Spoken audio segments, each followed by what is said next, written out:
Nagu ikka, kui tegemist on toiduga, siis tuleb ju ka jälgida toiduohutust. Ja enne kui meil üldse kuskile minna saame, tuleb läbi käia sellisest hügieenilüüsist ja endale ikka ilusad riided ja kaitseriided selga panna.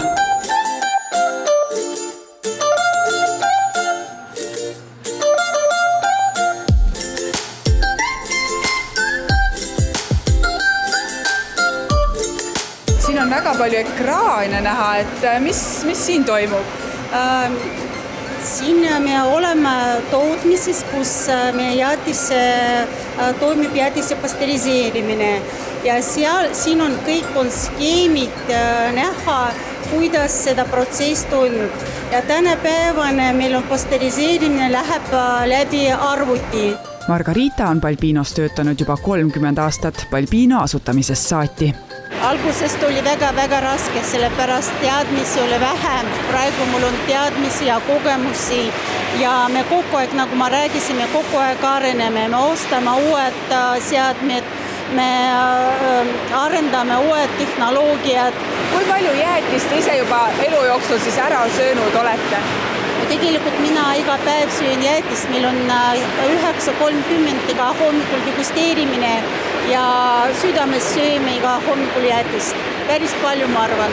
Keskmine eestlane sööb aastas ligi 100 pulgajäätist ning 50 vahvlikoonust. Lisaks Balbinole toodab Eestis ka suure hulga jäätist Premia, aga on ka pisemaid, kes magusasõpradele enda tooteid pakuvad.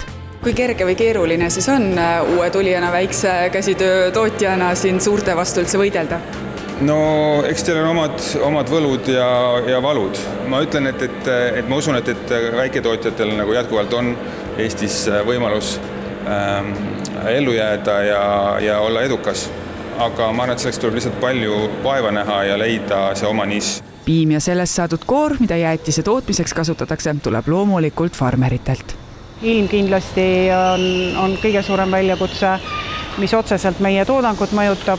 Erinev seadusandlus, see on natukene takistus ja veiste haigused on ka selline väljakutse, mis on nagu väga palju ei sõltu nagu meist ja kui need haigused levivad tuulega ja siis droonitõrjet ette ei pane, viiruse tõrjet ette ei pane. Et see on nagu selline igapäevane oht. Siin Pärnu külje all farmis on ligi 500 lehma, kes toodavad 16,5 tonni piima päevas. Suht tihti tekib mõte, et valitsus ei tea, kust toit tuleb. Et need nõuded on kohati nagu nii absurdsed. Lihtsalt kehitad õlgu ja eriti keskkonnanõuded on sellised, mis nõuavad investeeringuid, aga nad otseselt ettevõttele ei tee midagi efektiivsemaks, midagi paremaks. Selles mõttes loodust me peame hoidma ja seda me peame tegema, aga need on sellised, kohati need keskkonnanõuded on nagu sellised paberist välja imetud, aru ei saa, kas nad siis mõjutavad keskkonda või ei mõjuta.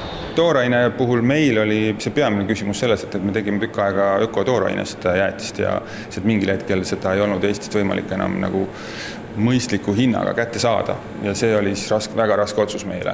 Et otsustasime siis loobuda ökopiimast ja ökokoorest ja nüüd me teeme tavapiima ja koorega, aga selle erisusega, et siis meie tooted on kõik laktoosivabad, et kasutame laktoosivaba koort.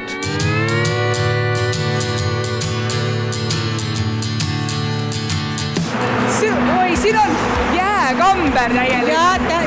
See on jäätunnel ja siin on temperatuur -45 kraadi. Ja täna me toodame vahukoore jäätist toormoosiga. Ja siin on tõesti väga külm. Siin on väga külm, aga suvel, kui on õues kuum, siis on ju siin vist päris hea olla. Ikka ei ole hea, see on väga külm. Ühesõnaga, need jäätised külmuvad siin ilusti ära, et meie ära ei külmuks, me läheme välja tagasi. Eestis toodeti Statistikaameti andmetel ainuüksi eelmisel aastal jäätist 8151 tonni. See on umbes sama palju, kui 1600 elevanti kokku kaaluvad.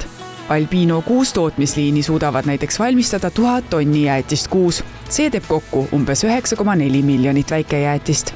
Teate, ma siin vaatasin ringi ja ma nägin, siia on kirjutatud koerte jäätis. Vaatame selle, mis vuff on peale kirjutatud, kas see ongi mõeldud koertele päriselt?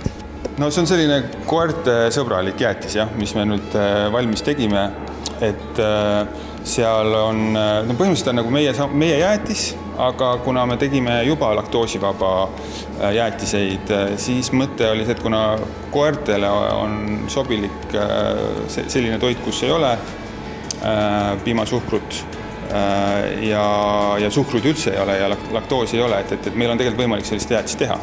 Ma leidsin siit ühe akna või ukse, mille saab avada ja siin taga peitub see, mida suvel palju ostetakse, jääkuubikud, mis on sellised ilusad ja kristallised ja siin taga on terve hunnik neid siin suisa ujub jääkuubikutest, vaadake. Jäätisesektoris on loomulikult üks, mida kõik jälgivad, ilm, sest kui päike paistab, ostavad inimesed hunnikus jäätist. Külmema ilmaga loomulikult on see efekt vastupidine. Viimaste aastate kõige suurem küsimus on ikkagi olnud see, et kas inimestel on piisavalt raha poes üldse jäätist osta, et jäätis selgelt ei ole ju selline esmatarbekaup, on ju, et ennem ostad leiva ja juurikad ja piima ja et kui sa sinna jäätiseleti juurde jõuad, siis mõtled, et kas nagu juba paljuks ei olegi läinud, et see ostukorv on juba nii kalliks läinud. Selle piima hinnaga on võimalik toime tulla, aga sellega ei investeeri. Samas on sektor väga investeeringute mahukas, eks, et iga investeering on sadu tuhandeid, eks, et elada saab, aga midagi paremaks teha ei saa.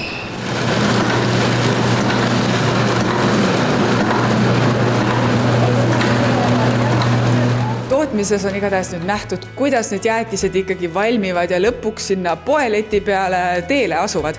Aga me oleme jõudnud ju muuseumisse nüüd, seepärast ma saan aru, et see jäätise ajalugu on tegelikult natukene suurem kui see, et me täna siin lihtsalt jäätist toodame. Ja me oleme jõudnud Eesti jäätisemuuseumisse, mis on pühendatud siis Eesti esimesele jäätisemeistrile Evald Roomale. Jäätisemuuseumis saab tutvuda loomulikult olulisemate sündmustega jäätise maailmas, näiteks maailma esimese jäätise valmistamisega, Eesti jäätise trendidega ja loomulikult erinevate seadmetega, mida jäätise tegemiseks kasutatud on. Ja iga külastaja saab proovida ka pehmet päästetud jäätist. Näete, selline ilus torbik siin on. Kas see peabki olema nüüd selline pehmem versioon praegu, et poest on natukene vist ikkagi on nagu jäisem või kõvem? Ja see on nüüd, mis ei ole sealt külma tunnelist läbi käinud ja lastele tutvustame alati soe päästetud jäätis. Et see on selline hästi koorene, hästi siidine ja ta nüüd päris soe ei ole, et ta on ikkagi külmakraadides, aga ta ei ole selles -40 skalestamisprotsessi läbinud, et aga jäätis selles mõttes on nagu ikka kuulub suve juurde ja tegelikult nii kui jäätis on näpus, on minu jaoks ka suvi alanud.